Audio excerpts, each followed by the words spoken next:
விளக்கு மற்றும் வெளிச்சம். கர்த்தாவே, உம்முடைய வசனம் என்னுடைய கால்களுக்கு தீபமும் என்னுடைய பாதைக்கு வெளிச்சமுமாக இருக்கிறது. சங்கீதம் 119 வசனம் 105. யெகோவா தேவனின் கட்டளையே விளக்கு, வேதமே வெளிச்சம். நீதிமொழிகள் 6 வசனம் 23. தேவன் ஆதியிலே வானத்தையும் பூமியையும் படைத்த பின்பு இருளான பூமியிலே மனிதனையும் மற்றவைகளை சிருஷ்டிப்பதற்கு முன்பாக வெளிச்சம் உண்டாகட்டும் என்று சொல்லி வெளிச்சத்தை கொண்டு வந்து வெளிச்சம் நல்லது என்று தேவன் கண்டார். ஆதியாகமம் 1 வசனங்கள் 2 முதல் 4. வெளிச்சம் முதலில் முக்கியமானது.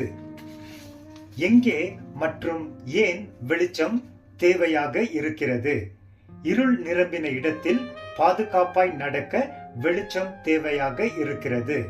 இந்த உலகம் சாத்தானினாலும் பாவத்தினாலும் இருள் அடைந்திருக்கிறது. மேலும் இயேசு கிறிஸ்துவை அறியாத பொல்லாத மக்களின் தீய செயல்களும் இருளை உண்டு பண்ணுகிறது.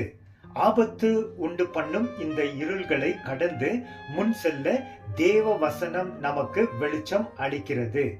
இயேசு கிறிஸ்து அறிவித்தார்,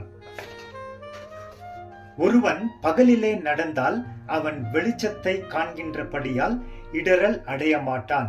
ஒருவன் இருளிலே நடந்தால் தன் இடத்தில் வெளிச்சம் இல்லாததினால் இடறுவான். யோவான் 11 வசனம் 9 மற்றும் 10. என்னிடம் விசுவாசமாக இருக்கிறவன் எவனும் இருளில் இல்லாதபடி நான் உலகத்திற்கு ஒளியாக வந்தேன். யோவான் 12 வசனம் 46. நான் உலகத்திற்கு ஒளியாக இருக்கிறேன். என்னை பின்பற்றுகிறவன் இருளிலே நடக்காமல் ஜீவ ஒளியை அடைந்திருப்பான். யோவான் 8 வசனம் 12.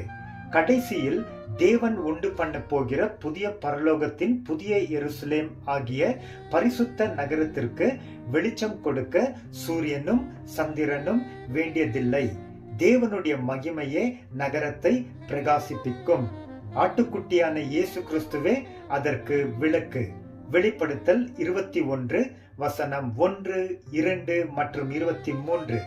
பரிசுத்த ஆவியானவர் தொடர்ந்து நமக்கு வசனத்தில் நிரம்பியிருக்கும் பரலோகத்தின் தேவ வெளிச்சத்தை அளித்து இருள் நிறைந்த இந்த உலகத்தை பாதுகாப்புடன் நாம் கடந்து நித்திய வெளிச்சம் நிறைந்திருக்கும் பரலோகத்தை சேர்வதற்கு உதவி செய்வாராக. ஆமேன்.